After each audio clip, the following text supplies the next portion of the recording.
계속해서 효에 대한 질문이 이어지고 있는데 묻는 사람이 누구냐에 따라 공자가 그때마다 다르게 대답하는 것이 관전 포인트라고 할 수 있겠습니다. 이번에는 공자의 제자가 효를 묻고 있는데요. 위정편 7장을 읽겠습니다. 자유문효, 자왈, 금지효자, 시위능량. 자유가 효를 여쭈었다. 공자께서 말씀하셨다. 요즘 효라는 것을 물질적으로 잘 봉양하는 것만을 일컫는 것 같다.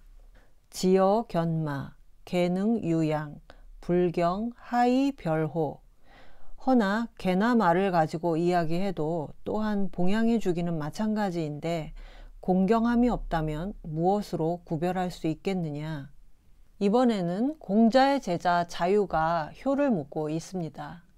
자유는 공자보다 45세 연하인 어린 제자이고 이름은 언언인데 자유는 언언의 자를 말을 하는 것이죠. 자하 자장과 비슷한 시기에 활약을 했고 나이도 비슷하고 특히 공자 사후에 유자를 후계자로 내세우는 활동을 같이 했습니다. 그래서 자유, 자하, 자장을 한 묶음으로 기억하셔도 되겠는데요.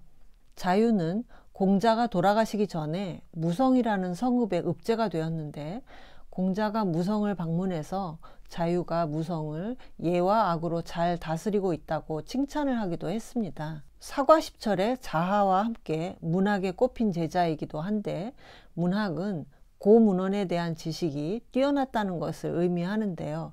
도호 선생님은 자유를 문무를 함께 갖춘 인물로 보셨습니다. 또한 공자의 유랑 시기가 끝나갈 무렵 합류해서 공자가 시서예약을 정리할 때 큰 역할을 했다고 하는데요. 이 자유의 질문에 대한 공자의 대답이 대단히 충격적입니다. 부모를 봉양하는 일을 견마를 기르는 것과 비교하고 있습니다. 공자가 금지효자, 지금의 효라는 것은 요즘 효를 이렇게들 알고 있다 하면서 약간 부정적으로 말씀을 꺼내시는데 시위 능량, 지어 견마, 개능 유양을 원래 한나라 시대의 고주에서는 요즘 효는 물질적인 봉양이 다인 줄 아는데 개나 말도 인간을 잘 봉양한다. 주어를 견마로 보고 개도 집을 지키고 말도 무거운 짐을 대신 들어주면서 주인을 봉양하는데 자식이 부모를 봉양할 때 공경함이 없다면 개나 말이 인간을 봉양하는 것과 차이가 없다. 이렇게 해석을 해왔는데요. 그런데 주자의 신주는 봉양하는 주어를 견마가 아닌 자식으로 봅니다. 부모를 봉양하는 데 있어서 물질적인 봉양이 다인 줄 안다면 개나 말도 사람이 기르기는 마찬가지인데 공경함이 없다면 견마를 기르는 일과 무슨 차이가 있겠는가 이렇게 해석을 한 것이죠.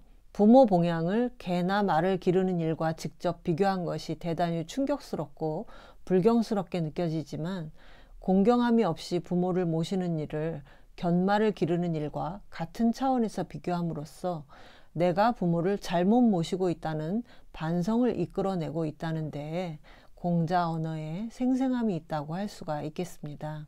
이 장에서 강조되는 건 역시 효가 복종이 아니라 경, 공경함에 있다는 것인데요. 경은 진지함이고 경건한 마음이고 공경스러운 태도인데 딱딱한 예식이 아니라 부모 자식 간에 생겨나는 자연스럽고 인간적인 교감의 세계를 나타낸 말이죠.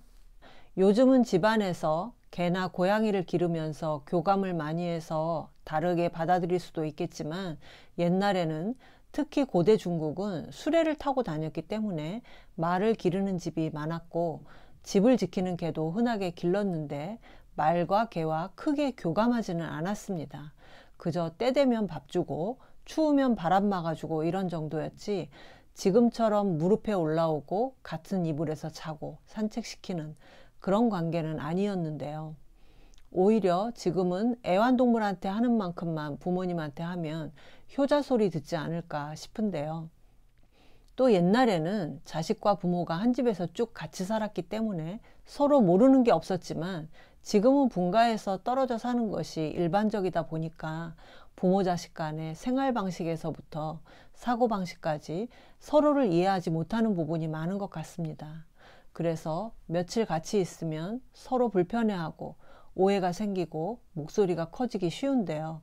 이럴 때 자식이 먼저 부모에게 공경한 태도를 보이면 서로 좋겠죠. 그런데 나이를 먹으면서 점차 자식보다는 부모의 입장에 서게 되는데, 나이가 들었으니까 당연히 공경과 봉양을 받아야 한다가 아니라 부모도 자식에게 공경을 받을 수 있도록 노력을 해야 합니다. 내가 부모를 공경하는 것보다 자식에게 공경받는 게 더 어려울 수가 있는 것이죠. 경의 교감이라는 것은 일방적으로 한쪽이 한쪽에게 바치는 것이 아니라 서로 주고받는 것입니다. 자식이 보는데 물욕, 식욕, 세욕을 놓지 못한다면 자식과 진정한 경의 교감은 주고받기 어려울 텐데요. 사회적으로 좋은 일도 많이 하고 몸도 스스로 건강하게 챙기고 말도 친절하게 하고 사위나 며느리를 인간적으로 대한다면 자식이 마음으로부터 공경할 수 있지 않을까요? 가까운 사이에서는 나도 모르는 사이에 경이 상실될 수가 있는데, 그것을 크게 경계하는 공자님 말씀이었습니다.